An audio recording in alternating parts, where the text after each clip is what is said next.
This video was brought to you by us, Slidebean. Make beautiful slide presentations in no time. Get 1 free month by signing up at slidebean.com/YouTube. The dynamics of pitching investors and fundraising are likely going to change drastically in the next few months. I have always believed that real-life interaction between humans is critical in the decision-making process for an investor. The most comparable situation I have been involved with is hiring people. When I walk into an interview, I observe the candidate's posture, their clothing. We do small talk before getting into the actual business conversation. So all of this is done to catch hints and traits that can tell us if a person is compatible with the position we're hiring. I just can't see how investors aren't doing the same thing with the entrepreneurs they meet. And this ability is greatly diminished when you're looking at the other person through a webcam. But that's just the reality of these world pandemic times. So in this video, I'm going to go over some of the best practices to pitch investors remotely.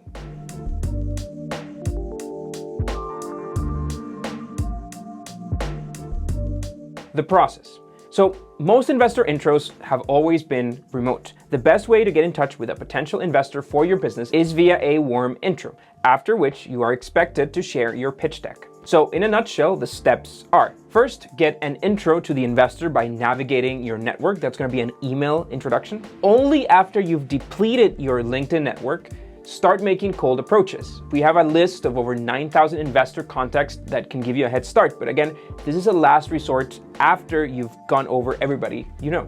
If the email is replied to or the introduction goes well, send a pitch deck. So this should be a self-explanatory presentation that can be consumed in about 4 minutes, which is the time investors are normally willing to spend on these introduction decks. Then, if the deck creates interest, the next step is an in-person meeting, which again is likely going to be a live phone call in coronavirus times. So we made a video detailing this process and some tips on finding investors, so go check that out. I'm gonna focus again on the dynamics of this remote meeting. Choosing a video conferencing tool. What you're looking for in a good conference platform is stability, low chances of a crash, and an easy backup plan if your internet fails. If the investors already have a platform of choice, just roll with it. That's the reason I have every single one of them installed on my computer. But if they don't have a platform of choice, or you're using one that you can choose maybe through your calendar booking platform, my best suggestion would be to go with Google Meet or Uber Conference. Neither of them require you to download anything, and they both offer the option to join the call over the phone, a normal traditional phone call, if your internet crashes. So you can just dial in if your internet has crashed. I would generally advise against using Skype, which I feel is like using Hotmail at this point, but that's maybe just me. Internet conference etiquette says that if the other person enables the camera, you should do too. My camera isn't working is not an excuse. Avoiding rookie mistakes. These should all be pretty obvious to most savvy tech people, but here are some tips just in case. Use your calendar, so accept the event invitation and check it at the beginning of the day. Check your calendar invitation, because that's gonna be 100% correct regardless of the time zone that you're in. The time zone is gonna get converted. Sometimes the time reflected on the email creates confusion because it might be in the other person's time zone. Second, be a troubleshooting expert. Make sure you know everything, the in and outs of how to switch mics, how to change headphones, and how to do this under pressure. And finally, if there's a mobile version of the service that you're using for the call, make sure that you have the app installed and that you log in long before the actual call. Then make sure that you've pre-enabled screen sharing permissions for the app you are using. Sometimes you need to do that manually, not on the platform itself, but on the computer settings. Now, speaking of screen sharing, the challenge with screen sharing is that people often have to share their full screens with their cluttered desktops and their awkward tabs in their browsers. So it's time for the shameless plug. Slidebean has a much better alternative, our live feature. As the content owner scrolls through the slides, anyone who's watching will have their slides synced as well, without the need to waste bandwidth on sharing the full screen. So if you just share the link, the slides get synced. Beautiful. And it's included with any of our plans. Now, let's get to the actual pitching.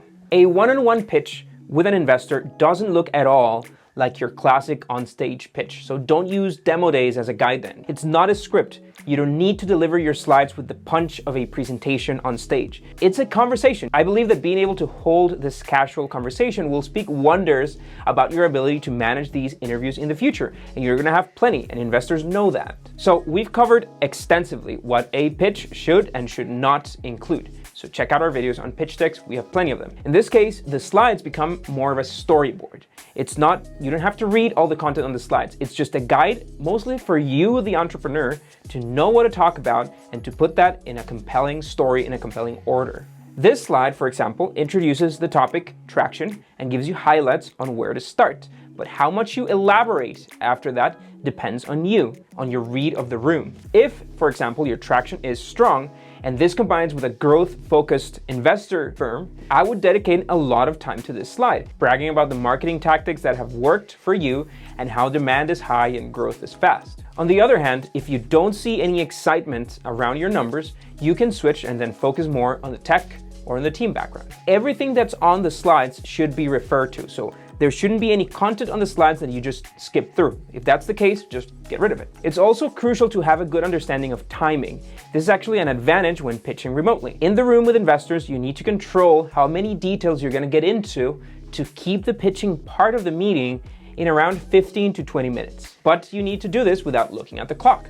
That's not a problem when you're pitching remotely. As with any meeting, it's also crucial to close with a call to action. Make sure that you ask where you stand and if there's interest or not. Don't be afraid. If you get a no interest answer, it's probably going to be a no forever. They're not going to change their mind, and that's fine. Just walk out. It's going to hurt the first few times, but then trust me, you're going to get used to it. If it's a not yet, that's usually going to be phrased as, well, this is probably too early for us. So make sure that you ask what metric or KPI you are missing to get where they want you to be. Then ask investors for permission to email them about your progress. You can create a small mailing list and update your investors on a monthly basis. It's a fantastic way to remain on their top of minds, just like with your customers. We quite literally finished closing our 2015 round from investors that we had already kept on our mailing list and came to us after seeing how fast we were moving. Again, don't be afraid to receive flat no's.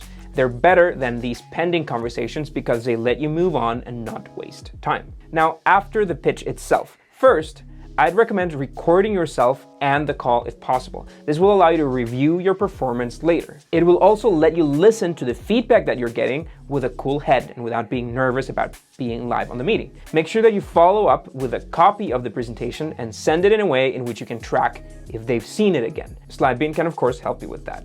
Then, please keep track of every investor conversation in a written form. How you met them, what was discussed, and when was your last contact, and what they said.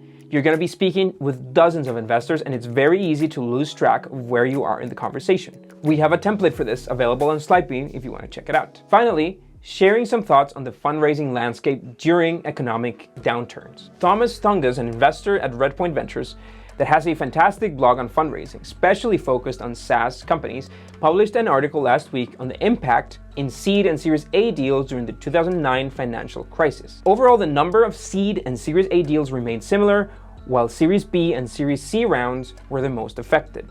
Remember that venture capital funds have already raised their capital. Now they need to deploy it regardless of the market circumstances. So while they need to be more cautious about it, they have to deploy the capital. Angel investors or friends and family investors who are deploying their own personal wealth are likely to be investing less, so be prepared for that. Beyond your ability to raise capital, you have to accept that all your customer assumptions are now wrong. The world has changed. There's a recession on the horizon. People will do social distancing. They're going to be avoiding leaving their houses. There are borders closed and overwhelmed healthcare systems around the world, so people are going to travel less. They're going to work from home. Your business and your business model should be prepared for the new reality of the world. After spending a couple of weeks being pretty unproductive because of the news cycle, I finally realized that it's in our hands as entrepreneurs to kickstart the economy after this is over. We know probably more than anyone how to work under pressure. We know how to overcome these roller coasters. When our brains meet challenges, we come up with solutions. That's literally what we do. And that's why it's up to us to keep the economy going. The money your company makes translates into jobs, which the world is going to need. So go get back to work, not before hitting that subscribe button. By the way, if you're struggling with isolation, you should take a look at our new Startup Cafe. It's a free virtual cafe to hang out and chat and vent and share ideas with other founders. And I'm hanging around there whenever I'm having coffee. Stay home, wash your hands, see you next week.